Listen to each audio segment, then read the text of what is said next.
अन्य महत्वपूर्ण समाचारनी बात करिए तो भरूचमां 3 बाळको पर मधमाखीनो हुमलो। झाड़ पर चारो कापवा चढ़ेला बाळको पर मधमाखीनुं झुंड तूटी पड्युं। 6, 7 અને 13 વર્ષના બાળકો પર મધમાખીઓનો હુમલો। વન વિભાગ કચેરી નજીક આવેલા ઝાડ પર ચડ્યા હતા બાળકો। જીવ બચાવવા બાળકો નજીક આવેલ મામલતદાર કચેરીમાં ભાગ્યા તો મધમાખીઓના ડંખથી બાળકો થયા છે ઘાયલ। કર્મચારીઓએ બાળકોને સારવાર માટે ખસેડ્યા તો હાલ તમામ બાળકો સ્વસ્થ છે। તો બાળકો પર મધમાખી દ્વારા હુમલો કરવામાં આવ્યો। 6, 7 અને 13 વર્ષના બાળકો પર મધમાખી દ્વારા હુમલો કરવામાં આવ્યો। ભાવિન જોડાયા છે વધુ માહિતી માટે ફોન લાઈન પર। ભાવિન, શું અપડેટ? જી, કાલે વાગરાની અંદર જે 3 બાળકો મધમાખી જે હુમલો કર્યો એ ઝાડ પર ચારું કાપવા ચડ્યા હતા અને બાળકો નાના હતા। અચાનક એમને ખબર ના હતી અને બાજુમાં મધમાખીનો પૂળો હતો અને અચાનક મધમાખી એમને તડદણસી જવા પામી હતી, પરંતુ એ લોકોએ ભૂચકો મારીને નીચે પડ્યા હતા અને મામલતદારશ્રીને ખબર પડી હતી। મામલતદારશ્રી નિકુલભાઈ મહેન્દ્રભાઈ રાઠોડે તરત જ એમને હોસ્પિટલ ખસેડ્યા હતા અને મધમાખીના હુમલાથી બચાવ્યો હતો। એ પ્રશંસનીય કામગીરી છે। જી જી બિલકુલ, આભાર સમગ્ર માહિતી બદલ।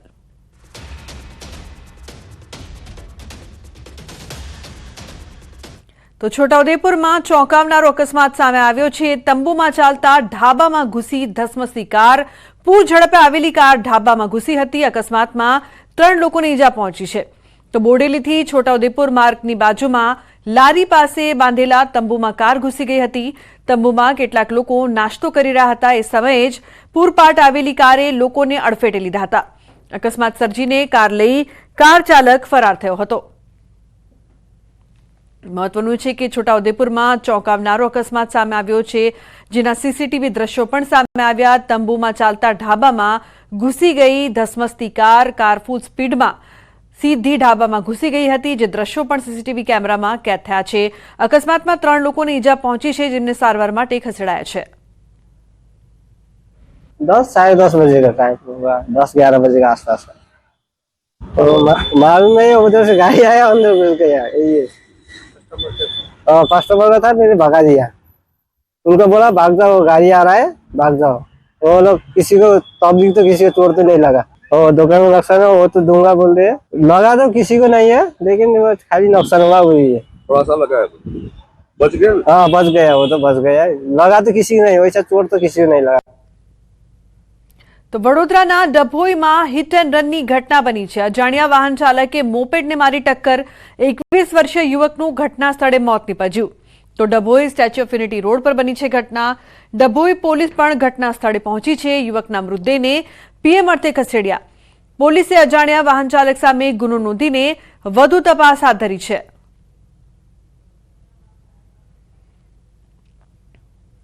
અને મહત્વપૂર્ણ સમાચાર મુંબઈથી। મુંબઈના કુર્લામાં ગમખ્વાર અકસ્માતમાં 7 લોકોના મોત નીપજ્યા। બેકાબુ સિટી બસે અનેક લોકોને કચડ્યા। 7 લોકોના મોત નીપજ્યા છે, 30 થી વધુ લોકો ઘાયલ છે। તો કુર્લા સ્ટેશનથી અંધેરી તરફ જતી સિટી બસની બ્રેક ફેલ થતા સર્જાયો હતો અકસ્માત। તો અકસ્માતની આ સમગ્ર ઘટના છે તે સીસીટીવીમાં કેદ થઈ છે। કુર્લામાં ગમખ્વાર અકસ્માતમાં 7 લોકોના મોત નીપજ્યા છે। તો બેકાબુ સિટી બસે અનેક લોકોને કચડ્યા। અન્ય સમાચાર ઉત્તર પ્રદેશથી। ઉત્તર પ્રદેશના બાગપતમાં ભયંકર અકસ્માત સર્જાયો છે। બેફામ આવતી કારે ઘોડાને અડફેટે લીધો। કારની ટક્કરથી 7 ફૂટ હવામાં ઉછળ્યો ઘોડો। અકસ્માતની આ ઘટના છે તે સીસીટીવીમાં કેદ થઈ છે। કારની ટક્કરથી જે ઘોડો છે તે અડફેટે આવ્યો હતો અને 7 ફૂટ સુધી તે કઈ રીતે ઢસડે છે તેના દ્રશ્યો અહીંયા સામે આવ્યા છે। ઘોડાને અડફેટે લેતી આ કારના દ્રશ્યો સીસીટીવી કેમેરામાં કેદ થયા। 7 ફૂટ હવામાં ઉછળ્યો ઘોડો।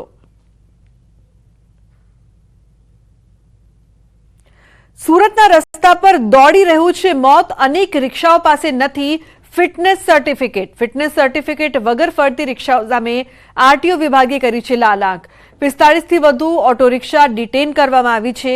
7,000 થી વધુ ઓટોના ફિટનેસ ટેસ્ટ બાકી છે। શહેરમાં હજી પણ અનેક રિક્ષાઓના ફિટનેસ ટેસ્ટ હજુ પણ બાકી છે। તો સુરતમાં ફિટનેસ ટેસ્ટ વગર ફરતી ઓટો રિક્ષા ડિટેન કરાશે। ફિટનેસ ટેસ્ટ વગરની ઓટો રિક્ષામાં પેસેન્જરને બેસાડવું જોખમરૂપ છે। ફિટનેસ પૂરું થઈ ગયા બાદ પણ લોકોના માટે એ લોકો વાપરવામાં આવે છે। એ રિક્ષાઓને પકડીને ડિટેન કરવામાં આવી રહી છે. વધુમાં આવી લગભગ 45થી વધુ પ્રકારની રિક્ષાઓને પકડીને ડિટેન કરવામાં આવી છે. છેલ્લા ઘણા દિવસથી આ પ્રક્રિયા આરટીઓ કચેરી દ્વારા હાથ ધરવામાં આવી રહી છે અને કેટલાક એવા રિક્ષાઓ છે કે જે અગાઉ એમણે ફિટનેસ કરાવી લીધું છે, પરંતુ ઘણી બધી રિક્ષાઓના ફિટનેસ હજી બાકી છે. જે પૈકી 19,000 જેટલી રિક્ષાઓના ફિટનેસ બાકી હતા, 12,000 જેટલી રિક્ષાઓ ફિટનેસ કરેલી છે, પરંતુ બાકી રહેલી રિક્ષાઓના ફિટનેસ સમયસર નહીં થાય તે તમામને ડિટેન કરવાની કાર્યવાહી હાલમાં ચાલુમાં છે. સુરતના વરાછા ઝોનમાં વિવાદ વચ્ચે કાર્યપાલક ઇજનેરની કરાઈ છે બદલી. કમલેશ વસાવાની ટ્રાફિક બીઆરટીએસ પ્રોજેક્ટમાં બદલી કરાઈ છે. ભાજપ કોર્પોરેટર અને કાર્યપાલક ઇજનેર વચ્ચે થઈ હતી તૂતુ મેમે. સતત ગેરહાજર રહેતા હોવાનો સવાલ કરતા ઇજનેર ભાગ્યા હતા. કોર્પોરેટર ધર્મેશ ભાલાળાના સવાલના જવાબ આપ્યા વગર રવાના થયા હતા કમલેશ વસાવા. તો પાર્કિંગ વિવાદને લઈને લાંબી રજા પર ઉતરી ગયા હતા કાર્યપાલક ઇજનેર. વરાછાના વિકાસ કાર્યો અવરોધાતા કોર્પોરેટર ભાલાડાએ માંગ્યો હતો જવાબ. ભાજપ કોર્પોરેટરે કમલેશ વસાવાની બદલીની માંગ કરી હતી.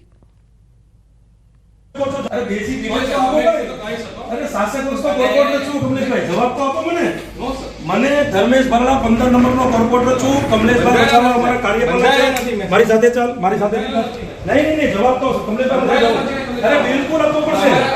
હું કઈ દાદાગીરી કરવા નથી આવ્યો, પ્રેમથી વાત કરવા આવ્યો છું. મને જવાબ મારે ખાલી એ જ જાણવું છે, રજા ક્યારે મૂકી હતી, મંજૂર થઈ છે?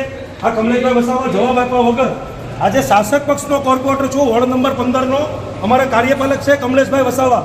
જવાબ આપવા માટે હું પૂછું છું, મને જવાબ તમે આપો. તમે રજા મૂકી છે કે નથી મૂકી, મંજૂર થઈ છે કે નહીં?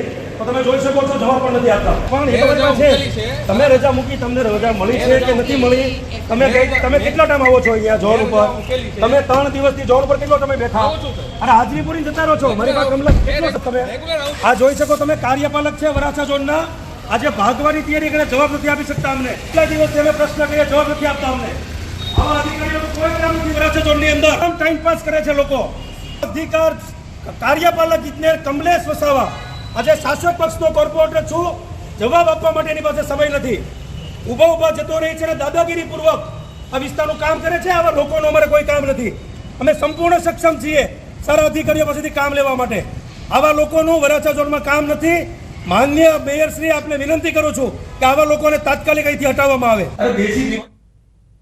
તો બીઝેડ ગ્રુપ કૌભાંડમાં શિક્ષકોની સંડોવણી તો લેવાશે પગલાં.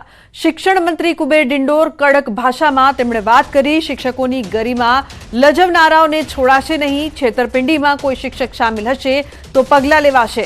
તપાસમાં જે કોઈ સામેલ હશે તો સખ્ત કાર્યવાહી પણ થશે. આવનારા સમયમાં શિક્ષક મિત્રો પોતાની ગરિમા